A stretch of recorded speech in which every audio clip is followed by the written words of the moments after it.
December 3-ന് 46ാമത് Gulf സമ്മിറ്റിന് വേദിയാകാൻ ഒരുങ്ങുകയാണ് Bahrain. അതിന്റെ ഭാഗമായി ബഹ്റൈൻ നാഷണൽ മ്യൂസിയത്തിൽ GCC പവലിയൻ ഒരുക്കിയിട്ടുണ്ട്. സമ്മിറ്റിന്റെ ഭാഗമായി ഏകദേശം 120ഓളം വിഷയങ്ങളിൽ ഇവിടെ പ്രദർശനങ്ങൾ ഒരുക്കിയിട്ടുണ്ട്. അതിന്റെ ഭാഗമായി നിരവധി സന്ദർശകരാണ് ബഹ്റൈൻ നാഷണൽ മ്യൂസിയത്തിൽ എത്തിക്കൊണ്ടിരിക്കുന്നത്.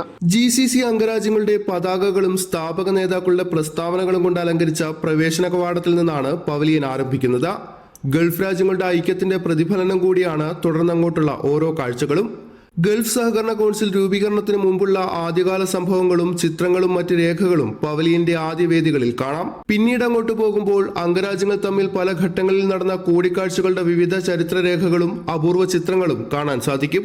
ഗൾഫ് രാജ്യങ്ങൾ തമ്മിലുള്ള സഹകരണം ഉറപ്പാക്കുന്നതിനും കൗൺസിൽ രൂപീകരണവുമായി ബന്ധപ്പെട്ടും 1981 മെയ് 25-ന് അബുദാബിയിൽ വെച്ച് നടന്ന GCC ചാർട്ടർ ഒപ്പുവെച്ച ചരിത്ര സംഭവവും പ്രദർശനത്തിന്റെ ഭാഗമാണ്.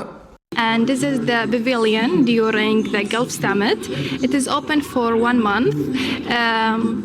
We have 120 topics and it is open from 9 a.m. to 8 p.m. Bahrain national മ്യൂസിയത്തിൽ ഒരുക്കിയിരിക്കുന്ന ഒരു പ്രദർശന നഗരിയിലാണ് നമ്മളിപ്പോൾ ഉള്ളത്. ഇവിടെ ഞാൻ വന്നു മുതൽ ഇത് വ്യാഴാഴ്ച തുടങ്ങി ഈവൻറ്റിൽ ഒത്തിരി സന്ദർശകർ വരുന്നുണ്ട്.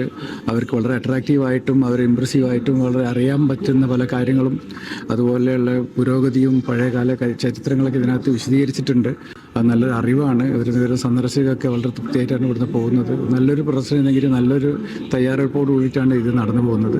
പവലിയന്റെ പ്രധാന ആകർഷണങ്ങളിൽ ഒന്ന് ഗൾഫ് രാജ്യങ്ങൾ ഒരുമിച്ച് ചേർന്ന് കൈവരിച്ച പദ്ധതികളുടെയും നേട്ടങ്ങളുടെയും വിപുലമായ പ്രദർശനമാണ്. 2003-ൽ ആരംഭിച്ച കസ്റ്റംസ് യൂണിയൻ, ഏകീകൃത കസ്റ്റംസ് നടപടികൾ, സിംഗിൾ എൻട്രി പോയിന്റ് സംവിധാനം, GCC കോമൺ മാർക്കറ്റ് തുടങ്ങിയ ഗൾഫ് മേഖലയുടെ സംയുക്ത നേട്ടങ്ങളെ വിശദമാക്കുന്ന ഇൻഫോഗ്രാഫിക്സും പവലിയനിൽ കാണാം. 2030ഓടെ വരാനിരിക്കുന്ന GCC റെയിൽവേ പ്രൊജക്ട് സംബന്ധിച്ച വിശദമായ വിവരങ്ങളും പ്രദർശനത്തിന്റെ ഭാഗമായി ഒരുക്കിയിട്ടുണ്ട്. 6 അംഗരാജ്യങ്ങളെയും തമ്മിൽ ബന്ധിപ്പിക്കുന്ന മേഖലയിലെ ആദ്യ അന്താരാഷ്ട്ര റെയിൽവേ പ്രൊജക്ടായ GCC റെയിൽവേയുടെ യാത്രാനുഭവം വിർച്വൽ റിയാലിറ്റിയിലൂടെ ഇവിടെ എത്തുന്നവർക്ക് ആസ്വദിക്കാമെന്നതും പ്രത്യേകതയാണ്. 46ാമത് GCC ഉച്ചകോടിയെ അനുസ്മരിക്കുന്നതോടൊപ്പം ബഹ്റൈനിലെ പൗരന്മാർക്കും സന്ദർശകർക്കും ഗൾഫ് രാജ്യങ്ങളുടെ ഐക്യവും സമഗ്രമായ പദ്ധതികളും നേരിട്ടറിയാനും മനസ്സിലാക്കാനും സാധിക്കുന്ന വേദി കൂടിയാണ് ഈ പ്രത്യേക pavilion. Shafi Shajahan, media 1, Bahrain.